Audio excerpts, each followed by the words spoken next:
On today's show, we're going exploring around Crosby, Minnesota, a small town with big-time history, big-time trails, and big-time fishing fun. What a peach. And later, now that the summer heat is finally here, do you know what to do if it gets the best of you? The folks at HCMC have some tips to keep you cool. We have everything in here from sturgeon to flatheads to gar to panfish. And the Minnesota State Fair opens soon, so it's time to look back at what creates the great Minnesota get-together. Those stories and more next.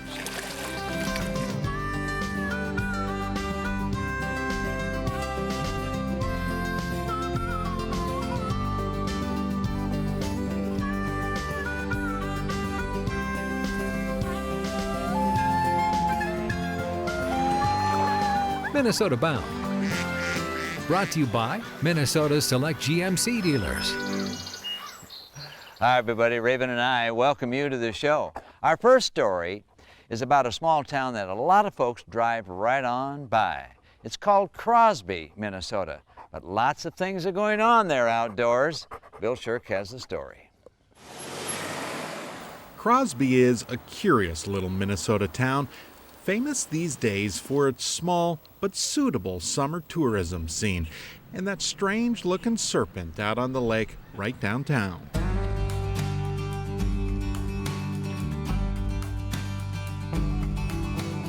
The real story behind Crosby starts back in the day when early settlers noticed their compasses going berserk around these parts.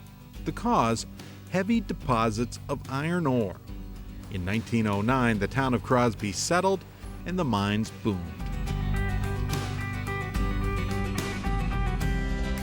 That was then.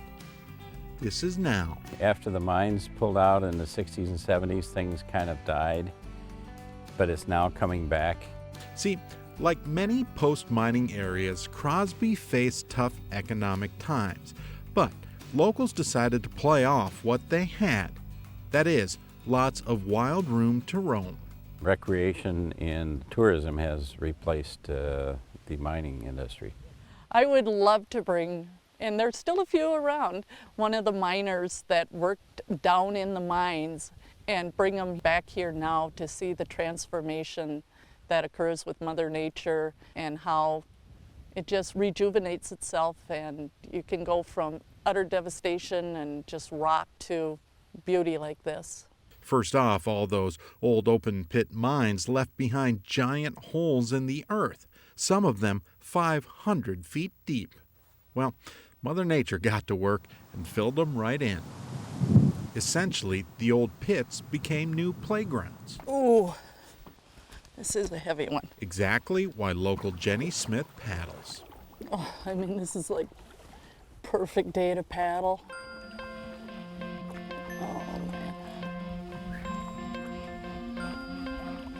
If you've had a stressful day or things are going bad, all you have to do is get out in a kayak and paddle for a few minutes, and it's just like instant relaxation.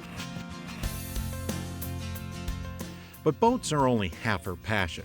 When Jenny's not on the water, she's in her downtown Crosby shop selling the merits of Crosby's outdoor scene. Really, the sign out front kind of tells the story. Basically, my job is introducing people to the great outdoors. It's all about fun and just getting people out on bikes or in the kayaks. Bikes are suddenly big business in Crosby. Seems like everyone's got them. Why? Because of that right there, the Cuyuna Lakes Trail, a roughly 7-mile stretch of paved trail. It's probably the most scenic trail, or one of the most scenic trails in the state. It's not a rail trail, so it winds around. There's some nice little gentle hills. It goes right alongside some of the mine lakes, and so it's very, very scenic. Just a lovely little trail. And eventually it'll connect up to Brainerd through the town of Crosby and Ironton, Deerwood, and over to Aiken eventually. And it's great to see this trail come to fruition, and it's becoming a great community resource. The other big trail development in the rec area, mountain biking. Just recently, Crosby added 40 miles of sanctioned mountain biking trails winding in and out through the old mine sites. Think beginner to advanced stuff. It's been a very busy section of trail, highly used by a lot of people in the area and out of the area too. It's just like a little paradise here. It's well worth the drive. You know, Exactly why Nebraskans Don Endicott and wife Nancy stopped through town. You know, there isn't a crush of people around us. You can take your time and look and really appreciate and enjoy what Mother Nature has to offer here. This part of Minnesota is just beautiful. The kayaking and canoeing, the biking, I mean, it's a fabulous area because there's something for everybody to do.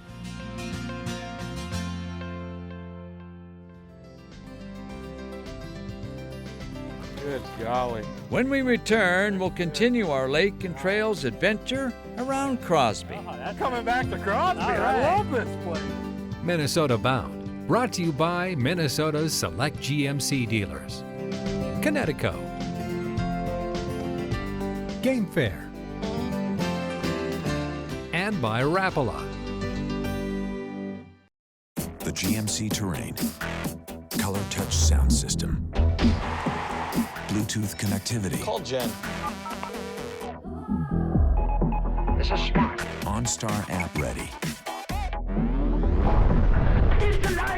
The 2013 GMC Terrain. Over 100 standard features that make you more capable. That's professional grade. Lease this 2013 Terrain with an EPA estimated 32 highway NPG for around $199 per month.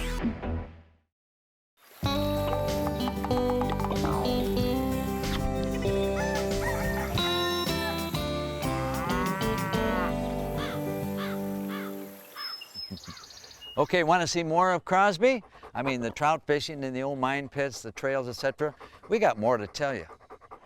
In the now quiet tourist town of Crosby, an amazing transition years back. In the early 1900s, Crosby's open pit iron ore mines flourished as crews opened up the earth. By the 1960s, the ore deposits dwindled, and so did the mining. In that, magic happened. And they had huge, huge pipes that were pumping with big diesel pumps, pumping millions of gallons of water virtually every day out of the water table. And when they stopped pumping, well, all these mine pits filled in, and now they make these beautiful lakes. The old pit lakes that have now become gems of the Crosby area.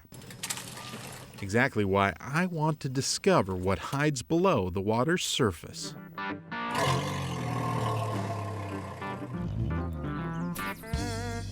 Around Crosby, you'll find dozens of deep lakes stocked with trout and plenty of our other favorite fish. Up on the banks, the mining history still sits.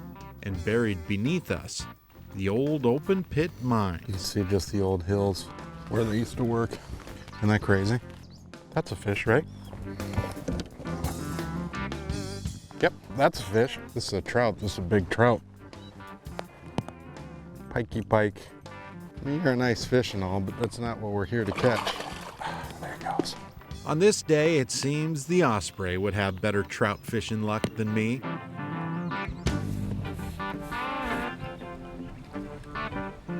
Nothing but bass on the trout lake. Still kind of fun. Doesn't look like a trout. So, off the mine pit lakes and right into downtown Crosby to see the serpent.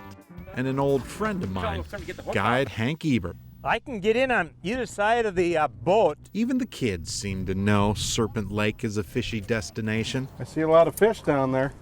That's my point. Ah, That's what we're going after. makes sense. And so are we.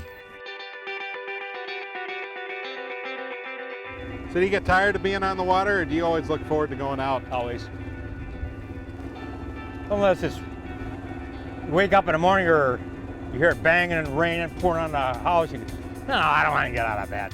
Hank is a longtime guide and hat backwards kind of guy, and he seems to know this lake's reputation. We'll just go around the point here and see what happens. Almost instantly, Hank finds what we're looking for. Well, that didn't take long. Not longer than I expected. It's your third cast. Flip them in. Let's see that. That's a nice one. Yeah, in the tournament, you'd be happy to catch that Heck right away. yeah. There's a good eater. All done. I'm gonna switch here in just a second. I just wanted to see if this thing might work. And it does. Sure does. Oh, I This- doubt it. This is the trophy here. Thank you very much. It's 80 degrees and sunny and the fish are biting. There we go. Maybe. Oh, that's a bass. Oh, down deep too. Down deep. There Love should it. be- There should be more than one there. I love it. I do like bass. I really do. A lot of water over here. And as far as I know, it's all good. Northerns, muskies, and a lot of bass and a lot of good walleye lakes over here. And maybe the best part, Crosby sits just far enough off the beaten tourism path that this town and these lakes just don't get overwhelmed. They don't get beat up near as much as the Brainerd ones do. No wonder the kids pile onto the fishing docks. Decent largemouth, probably out of 6 feet of water. Not a worm, 6-inch blue fleck. Nice fish. What a peach. How much do you love it? I love it. 5 bass. So we have a bunch of fish up here, 6-7 feet. Boy, that's a nice fish. Oh yeah, Good golly. there's a tournament fish. Good golly. Good golly, Miss Molly. That's a podium fish there. Oh yeah. Oh, that's Coming back to Crosby. All I right. love this place. Oh, Yeah. you need a net? Drag is just a little slippery. Boy, that's a nice There we go. fish. Another part of the charm of this area, a simple phone call. We're just ready to leave the lake right now.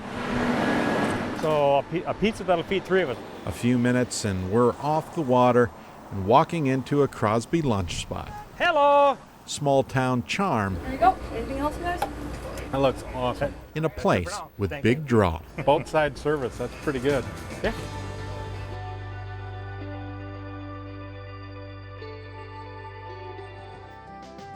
Time to beat the Minnesota heat this summer with some tips to stay cool from the folks who know. Closed captioning is brought to you by the Yard, premier manufacturers of maintenance-free outdoor patio furniture and accessories from recycled plastic.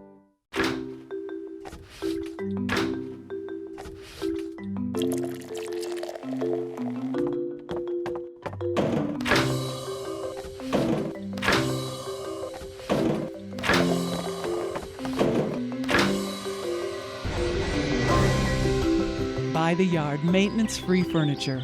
Comfort, elegance, and recycling combined. Call today for your free catalog or go online to bytheyard.net.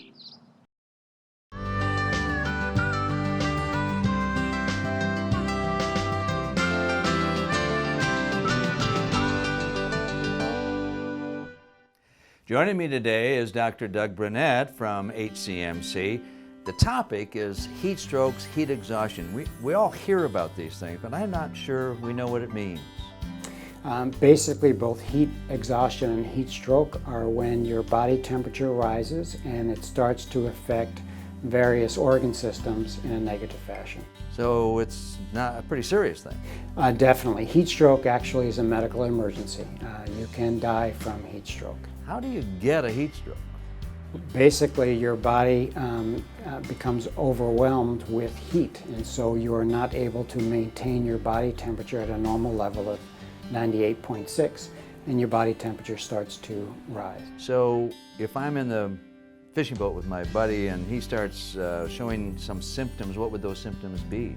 The symptoms are going to be nausea, vomiting, abdominal cramps, dizziness, lightheadedness, but the hallmark of heat stroke is an alteration in your level of consciousness. So the patient or the person will become confused, start babbling, not saying things, incoherent, and you'll get the sense that they're not acting right. That person has heat stroke. What should I do if I see these symptoms? Definitely get the person out of the hot environment as fast as you can. Get them to a cool, shady place. If it is indeed heat stroke, if they're not mentating normally, you need to cool them down as fast as possible. The best way to do that is with towels or clothing soaked in cool or cold water and wipe their body down. What about drinking good old water? What I would recommend in terms of drinking water is prevention of hyperthermia or heat stroke or heat exhaustion. So stay hydrated. That will help your body be able to keep its temperature low. Now we all know how to avoid heat stroke, heat exhaustion. Thank you, Doc, for that great advice. You're very welcome. Here, over here. Big one, over there. It's a pond. It's a big pond. It's a big pond. Still ahead, a Minnesota-bound classic, a flashback to the fair. And what draws us to the Great Minnesota Get-Together every year? In a word, fish.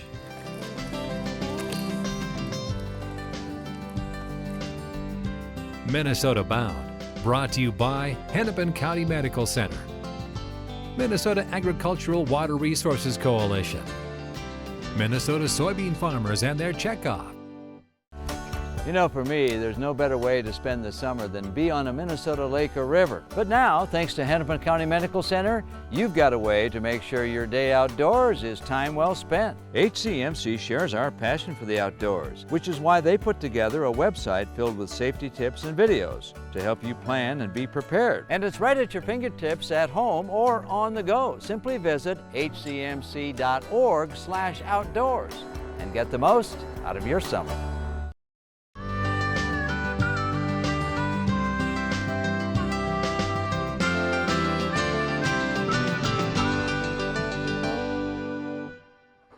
Welcome back. The State Fair is coming, as you know, and the most popular exhibit at the State Fair is what? Guess what? Well, it's my favorite too. The DNR Fish Pond. So how do all of those fish get there? We found out. Only in Minnesota would a cement bowl of water turn into one of the largest attractions at the Minnesota State Fair.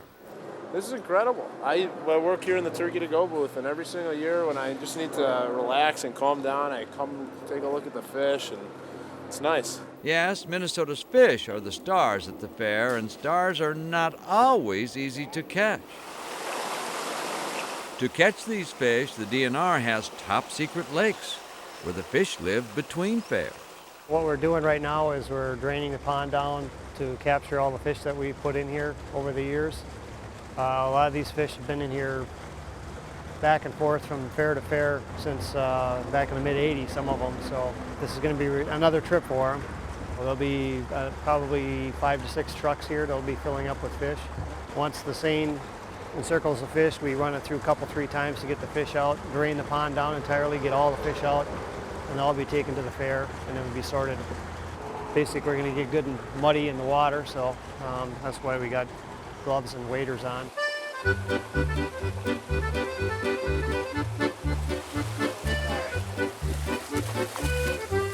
Some of the fish we use cradles. The muskies and stuff that are more sensitive, we use cradles on those. So depends on the fish. The bigger the fish, we usually handle with specialized equipment. I've seen it several times. It's always kind of fun. Watch everybody bring the fish out. So.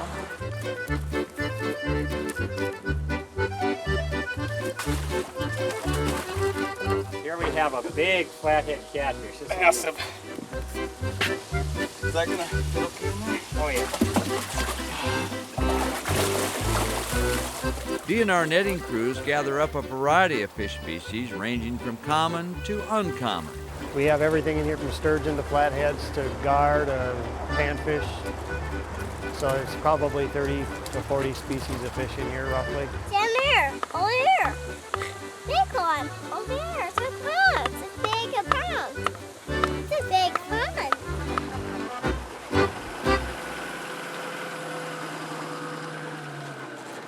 Most of our fish look pretty good. We got a wide variety. A lot of our capture efforts look like they were successful, so we've got a pretty good looking display. They are releasing a fish right now, and they're putting fish in this large pond, and they're gonna fill it up with a lot of fish.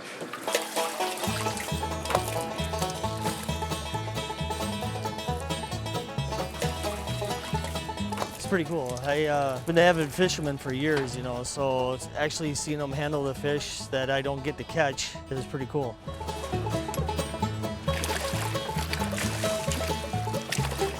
Well, it's pretty fantastic, really. Oh, I see everything in here, something I've never seen before. You got crappie, you got catfish, you got walleye, you got northern, you got muskie, a little bit of everything. Well, it gives you hope that there's big fish out there, that, you know, all the time that you spend on the water fishing isn't a waste.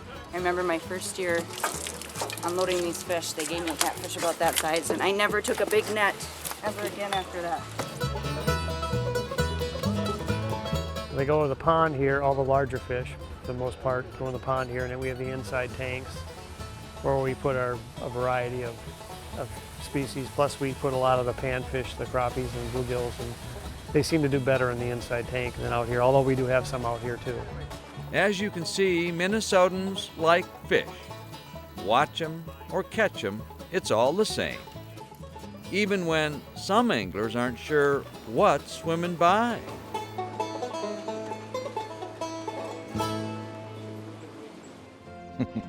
Just a little bit of trivia.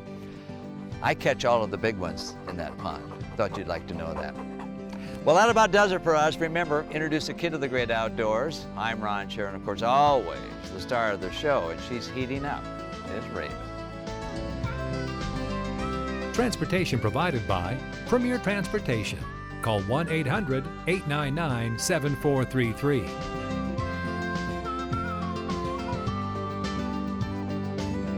For more information on these stories and more, catch us on the web at mnbound.com.